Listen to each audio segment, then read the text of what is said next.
I share my book. That's the book. No, we got the book. Oh, we got the book. Thank you, Todd. You're so good to me. Page 11. Well, he is good. He moved those Bibles for me and everything. Taking care of us. Okay. Nice to have somebody young like that around. Okay, page 11. Opening prayer. Stop within the circle of time called Sabbath.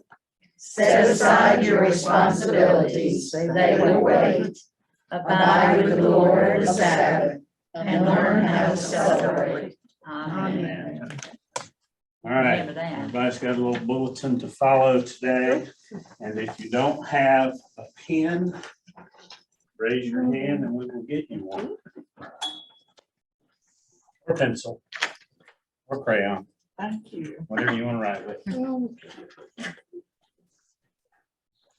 Only 2 more people are allowed to come in person. That's all I have left. Yeah. Thank you. Anybody else need a pen? Pencil? Everybody good? All right. It's not a job, man, is it? I think it is. Is it? Mhm. Doesn't say. We only have the good stuff. All right. Just in case you're wondering, yes, I am on the screen twice, and that's not because I want to be. I've got my laptop over here, so I can share the screen and share stuff with you. And then, of course, the library Zoom puts me up there, so I couldn't figure out how to erase myself the second time, but we'll get over that.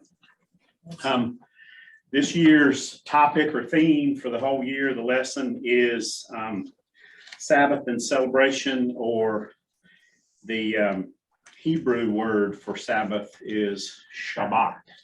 So we'll be talking a little bit about that because it is a term that originates with the Hebrew people. So first thing I want to do is you're still on page 11. We're back on page 10, which is not numbered.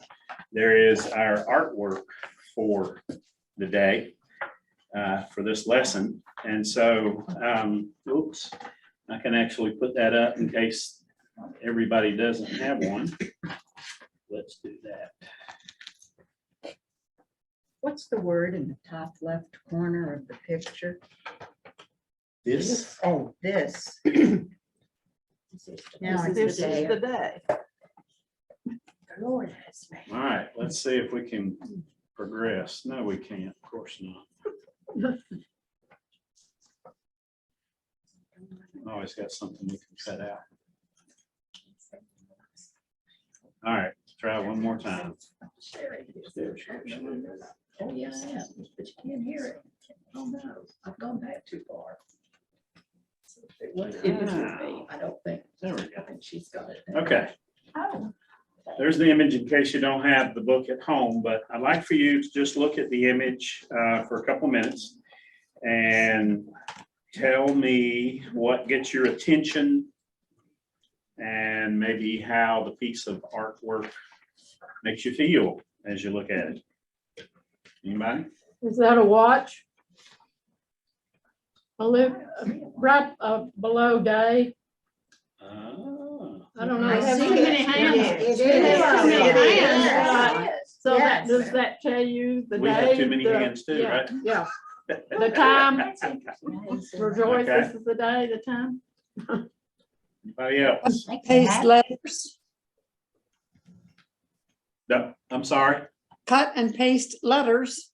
Yes. Kind of looks like a ransom note, doesn't it? Oh. Where do you see that? The letters, the words that are cut and pasted on there look like they're. Oh, rejoice or I'll kill you. When I saw it, I thought, man, someone has to make this into a quilt Ah, Yes. my God. Ooh, Yes. or a puzzle. Yes. that's good. Anybody else? Looks like an explosion. All kind of stuff just kind of blew up there on the page, didn't it? Yeah. It's full of energy. Okay. There's a bird. The birds are singing. Oh, Ah, I do see the bird. yeah. I see the bird. There's buildings down in the Bottom. right-hand lower Yeah. right hand. I call that buildings, like, you Yeah. know, where you are. Doors, windows, something. I just see the Feathers. personification of rejoice. All right. What are the feathers, excuse me, the feathers for? Mm-hmm.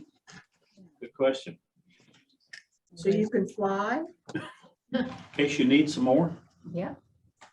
Are they feathers or leaves? Yeah, I think thought those first are leaves, pheasant. but they could be either one. They Yeah. look like Open to feathers. Yeah, interpretation. true. Feathers. And then there's that other funny looking little thing, like almost like another clock or watch or something up there. In Up at the top right. the top right, yeah. Mm-hmm. I don't know what that. Yeah. Like The word rejoice is the largest word. Definitely. Yeah. Yes. Sunflower. Mm, Meaning more than Okay. one. It's very hard to be grumpy looking at this. All right. I So love it. Yeah. it's anti-grumpy. Yeah. Yeah. I like that. Kathleen, same cover. Yes. All right. That's good. Okay, for those of you who are gathered here, I gave you a piece of paper that has some room under the title, Shabbat Celebration, and what I want you to do, and if those of you who are gathered at home, if you can find a piece of paper and something to write with, I'd like you to think for a few minutes about the word Sabbath and the idea, and write down any words that come to mind related to that, or maybe just some memories that you may have about how you and your family may have observed Sabbath through the years. And then we'll see if anybody wants to share a little bit about that. So I'll hush for a minute or two or three.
All right, anybody want to share your thoughts and memories of Sabbath with the group?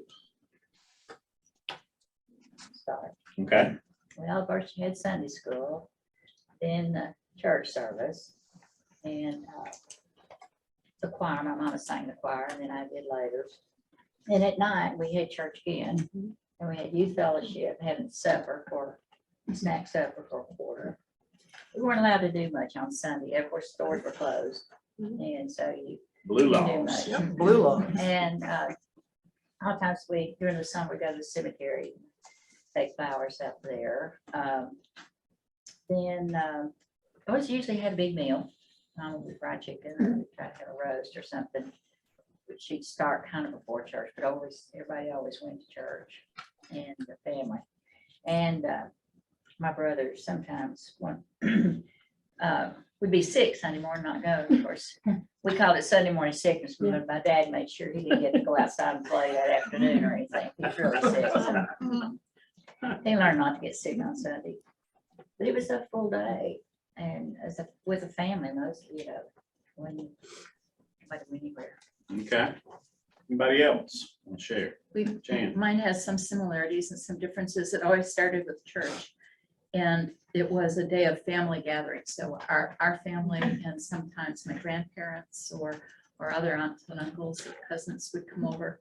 And it was a day for relaxing or playing games outside. Someone at my church once, or church in Michigan once told a group of us that the word recreation, actually you can read it recreate. And that's kind of that day it wasn't a work day. We didn't have chores, we didn't have to go to work, but we could do things that were meaningful to us personally. Okay. Others, anybody? I know this is gonna sound weird, but I would think a 7-day Adventist when I hear Sabbath. Okay. I worked for 11 years with all 7-day Adventists. Mhm. So, I mean, it was always the Sabbath, so I know that sounds weird, but as my thoughts on it was much like hers. It was a family time, family meals, family getting togethers and things like Okay. that. So, Mary? Yeah, it was family day.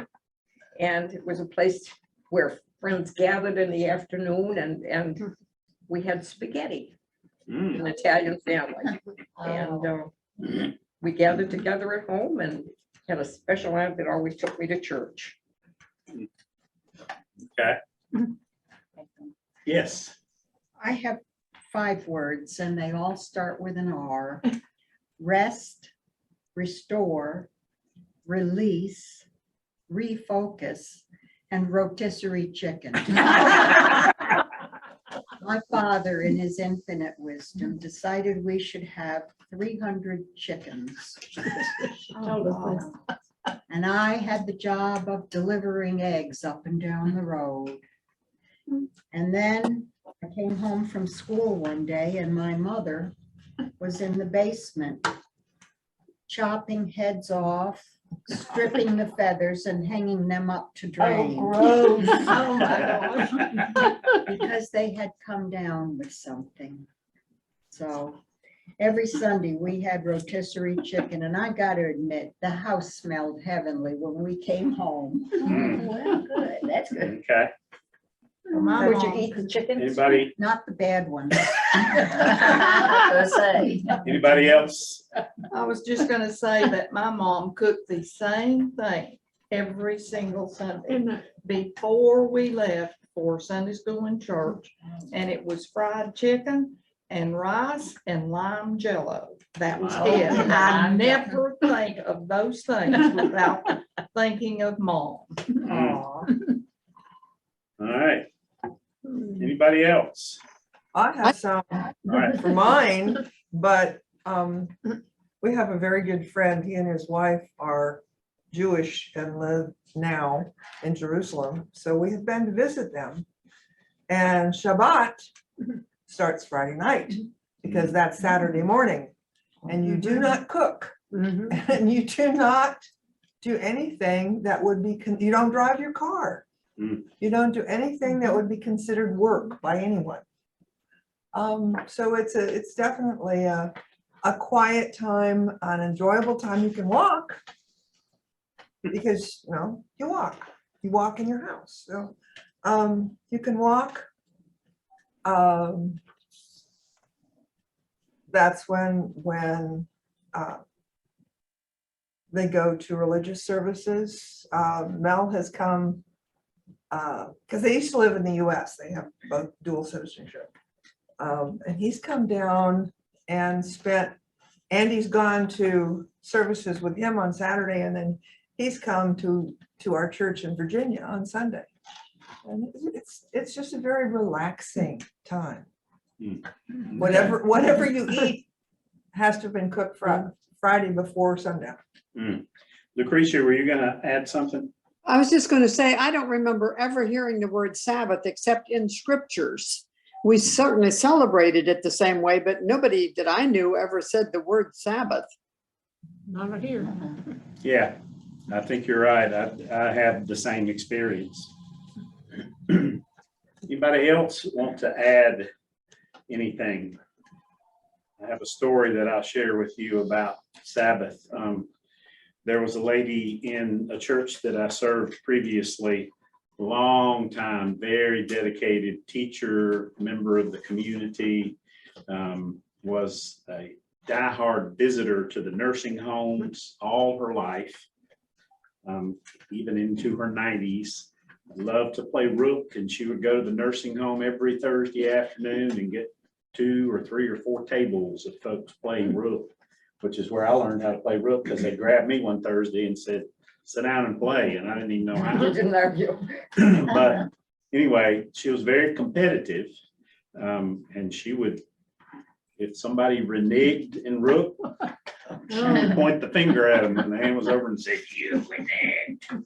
But very loving woman, and her son was a friend of mine. He was about probably 10 years older than I was, and he told me one day, he said, when I was growing up, he said, even though the paper would be delivered to the house at 5 or 6 o'clock on Sunday morning, we were not allowed to read the funny papers until after we got home from church. That was part of, Yeah. that was our Sabbath. And so one day, not too long before, maybe a few years before I left, I was at some gathering with a bunch of people, and she was there and her son was there. And she knew that I wasn't going to preach that coming Sunday. This was maybe Wednesday or Thursday during the week. And she said, so preacher, she said, what you going to do Sunday? You're not going to be here to preach. I said, well, we have friends who have given my son and I 2 tickets to the Titans game on Sunday. And there's a bus full of people from our town going up to the Titans game. And she said, and turned around and walked off. And her son came over to me and he said, I want to apologize for Mom. I said, you don't have to apologize. He said, you don't understand. He said, that's the way it was when I was growing up. And he said, I finally got it. He said, I went on vacation a few years ago with one of my best friends growing up, who's a retired Methodist minister, and another one of our friends who was a pharmacist. And the 3 of us, and I think all their spouses, were together traveling somewhere out of town. And on Saturday evening, as they sat down to dinner all together in this town that none of them lived in, the pharmacist said, so where are we going to church tomorrow? And the retired Methodist preacher said, well, I'll go to church anywhere you want to go and write prescriptions. And he said, what? He said, I practiced my Sabbath because I had to work every Sunday in a different way and on a different day. And my friend said, that's when I got it, that it's not about, A day. the Seventh-day Adventist gotta be this day, or, And they very much, like she said, the Jewish. I know the lady I work with, she prepared all of her meal, everything by 5 o'clock by sundown on Friday. Yep. And they didn't redo anything till sundown on Saturday. Yeah. All right. If you will, on your little papers there, and we'll pull it up on the screen to read. We have the scripture broken up into about 3 sections, and I'm gonna just read through that and talk about it a little bit. So the first section is from, they're all from Matthew 11. Yeah, right there on the front, you have the first one. Jesus is speaking, and he says, come to me, all you who are weary and are carrying heavy burdens, and I will give you rest. Take my yoke upon you and learn from me, for I am gentle and humble in heart, and you will find rest for your souls. For my yoke is easy and my burden is light. All right, so now I have a question for you. Have you ever considered that particular text, come to me, all you who are weary and carrying heavy burdens. Have you ever considered that to be about Sabbath? No. Yes.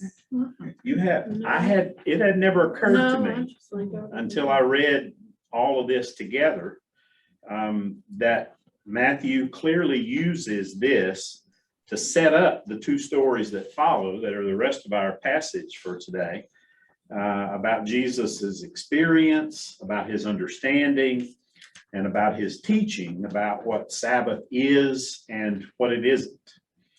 And as a matter of fact, just recognizing this part of the text as being about Sabbath, because I've heard it all the time and used it and heard it used for all sorts of things. But I've never realized, and the takeaway for me in this is that what value it is to recognize the gentleness and the rest for all who are heavily burdened as the gift of Sabbath. Because I think that's a big part of what this whole series that we're going to be doing all year long is about, is recognize, as they said in the beginning, that Sabbath is about yes more than it is about no. It's not so much a list about the things that you can't do as it is about the things that you should do to take care of yourself and your family and to heal. And I found that to be very helpful. And I don't necessarily think of it as a certain day of the week. I guess that's why I think of Sabbath when I read that. It could be a time of any day that I set aside. For And that may be energizing. wrong. That may be the wrong way to think about it, but that is how I always consider it's a day of energizing for the week, or enjoying, but not something that I have to do because I can't do other things. Mm-hmm. Yeah, it's funny that this should happen this week, because for me, my Sabbath is usually on Friday. And we usually are out in the woods somewhere on Friday. Well, I've got other stuff to do this Friday and this Saturday. So what did I do yesterday? Okay. Sabbath. We went hiking. We took our Sabbath. So yeah, the day, it's not necessarily one day, it's one part of your life that you set aside. Yeah, I was gonna say, it doesn't have to be a day. It can be No. just an No. experience. An Right. hour, a minute, yeah, whatever, like you kind of said. Yeah, you can have a little Sabbath every A day. time to refresh. My Right. favorite part of all of that is take my yoke upon you. Mm, That means that we are yoked together and cannot be separated. It is that close. And the All burden the is time. shared when you're yoked. And you don't, yeah, you're not by Yeah. yourself. You don't Yeah, have to do it that- by yourself. And Good. somebody else has to come along and unyoke you. Okay. All right, well, let's go on to the next part, which continues the text. It says, at that time, Jesus went through the grain fields on the Sabbath. His disciples were hungry, and they began to pluck heads of grain and to eat. And when the Pharisees saw it, they said to him, look, your disciples are doing what is not lawful to do on the Sabbath. And he said to them, have you not read what David did when he and his companions were hungry? How he entered the house of God, and they ate the bread of the presence, which it was not lawful for him or his companions to eat, but only for the priests? Or have you not read in the law that on the Sabbath, the priest in the temple break the Sabbath and yet are guiltless? I tell you, something greater than the temple is here. But if you had known what this means, I desire mercy and not sacrifice, you would not have condemned the guiltless. For the Son of Man is Lord of the Sabbath. For Jesus, it seems that satisfying people's hunger is a much more important part of Sabbath than following rules and laws. Jesus reminds those who are fixated on the rule keeping as if that is what makes them holy, that there are stories in their own scriptures particularly 1 Samuel 21, which is what he is referring to, about King David and his men eating the holy bread that was set aside to be eaten only by the priest, because their hunger superseded the temple laws and practices. And here's the line that really grabbed me: for the Son of Man is Lord of the Sabbath. So to me, that says the one who lived and breathed forgiveness, mercy, love, and grace is the one who gets to say what's significant about Sabbath and how it is to be not merely observed, because that's usually the language that is given for Sabbath, is how do you observe it? But as our whole book for the study tells us, this is something to be celebrated, not merely to be observed. And a lot of the things that you all are talking about that you remember doing on usually your Sunday afternoons as a family are celebrations. They're not observances. You don't have a little list to check off, you know, did Uncle Joe come and did we have fried chicken? But the celebration that was around the table and the conversation that went with it is an important part of how you celebrate the Sabbath. I'll tell you a quick story about something that happened to me when I was in seminary. We had the fellow who was in charge of maintenance at Columbia Seminary. And I never knew until right before I graduated that he was actually a graduate of Columbia Seminary. Way back, like in the 40s or 50s, he graduated from Columbia Seminary. And he was a very kind of rough fellow. And somebody told me many years later that he was unable to discern and define a place for him to do ministry out in the world for whatever reason. And Columbia hired him to work at the seminary, and that's what he spent his whole life doing. But we had little kids and we lived in what was called the village, which was basically 3 sets of apartment buildings, 3 rows of apartment buildings on a hill. And so our kids were always outside playing in the grass and in the mud or whatever. And there were times when, you know, they were probably pulling up the grass and tearing stuff up. And he would come by and he would, you know, just, I'm not supposed to be doing that. And so there was one day when the kids were walking in the grass instead of on the sidewalk. And he got onto them. He said, "You're supposed to be on the sidewalk." And I went home. I didn't say anything to him. I went home and I thought to myself, you know, I should go back and quote to him that scripture and kind of rewrite it a little bit and say, for the sidewalks were made for humanity, not humanity for the sidewalks. Because my kids love playing in the grass and the dirt and the mud, and that's, you know, that's what they did. But anyway, that was, you know, he was just a, you know, he was looking out for the interest of the seminary, and he actually had them pour extra sidewalks up on the campus because people cut across between sidewalks because it was convenient. Thank you, God, he wanted my preacher. But anyway, that made me think of that. So let's look then at the final part of the scripture. It says, he left that place and entered their synagogue. A man was there with a withered hand, and they asked him, is it lawful to cure on the Sabbath? And they asked him that so that they might accuse him if he answered the wrong way. He said to them, suppose one of you has only one sheep and it falls into a pit on the Sabbath. Will you not lay hold of it and lift it out? That's work, isn't it? How much more valuable is a human being than a sheep? So it is lawful to do good on the Sabbath, Jesus declares. Then he said to the man, stretch out your hand. He stretched it out, and it was restored as sound as the others. So Jesus says, in essence, you can't do good if you can't bring healing and wholeness on the Sabbath. what's the point of even having Sabbath? And I think that's sort of the main lesson of this introductory lesson. Jamie, were you going? No, I won't say no, but that is. I will say that my husband obviously is a physician and he works on Sundays, and there are some physicians in the Adventist community who won't, or at least begrudge that fact, and he always struggles with that. You know, that same principle that you Yeah. just mentioned.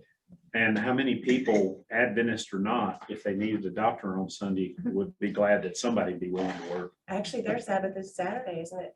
Right, but I mean, if it So were, it's not you know, even, I mean, well, on their day, that's their day, yeah. right, They still administer on those days though, because we had Tacoma Hospital. And most of them were 7-day Adventists. So if they didn't, then you were just on your own up there, I guess, on Saturdays. Some of them, But you don't want to get real sick on Saturday. right. Just have light illness. thank you. You have to admire, I guess, Hobby Lobby and Chick-fil-A for not. I do, I really do And admire 'em. Profits was Yep. like that until after Mr. Profit died. Yeah, I And do then admire 'em then they opened on Sundays, so. for not being open, yeah. I moved to Florida in 1971, and at that time Publix was not open any Sunday Yeah. ever.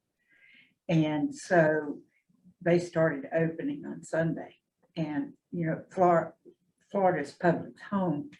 So I wrote them a letter and told them I was sorry that they had felt like they had to open. And I got a personal phone call from somebody at headquarters Wow. and said that they were sorry they had to open on Sunday too, but they had been surveying the other grocery stores on Sunday and how busy they were and how many people they were.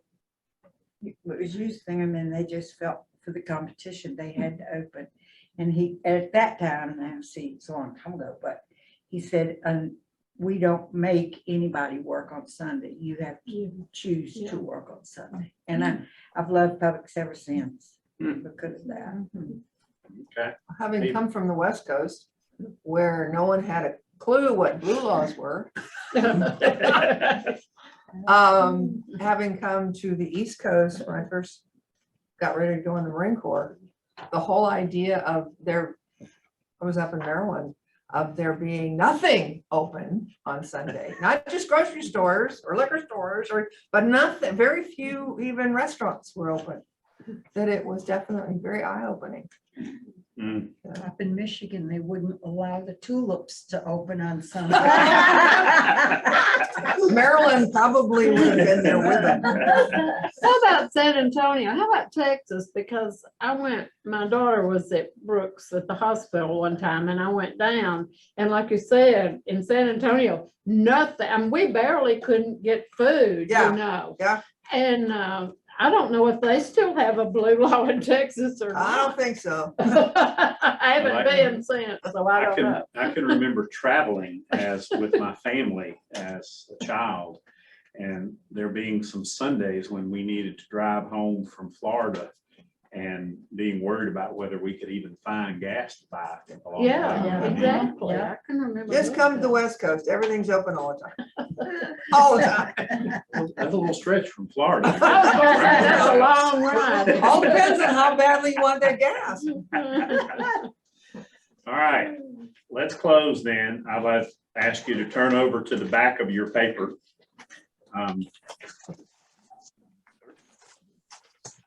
And there's something called Sabbath that I wrote some time ago. I can't remember when. And I would like for everybody to join me in reading it. It's very brief. Sabbath.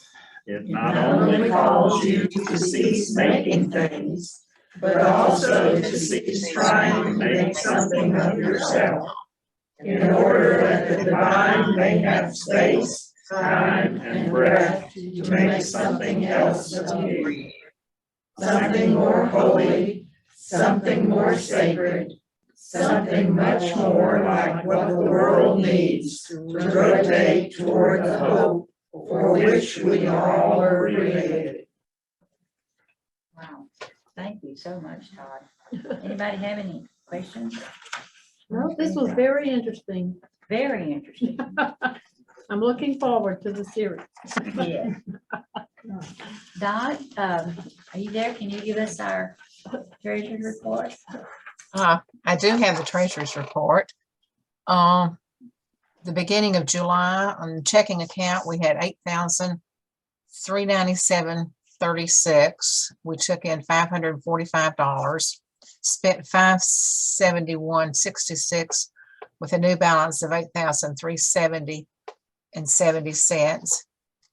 In the savings account, we had $18,220.60.